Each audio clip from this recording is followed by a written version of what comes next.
At first, remove the cap and turn it counterclockwise or anticlockwise to insert the cartridge. For insertion, we should break the cover first.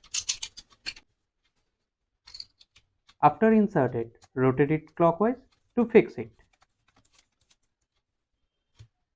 Now take a needle and screw it on by rotating clockwise.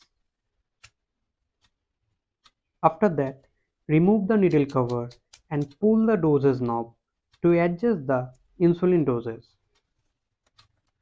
And last, inject it as per your doctor and mentor instruction. Thank you for watching.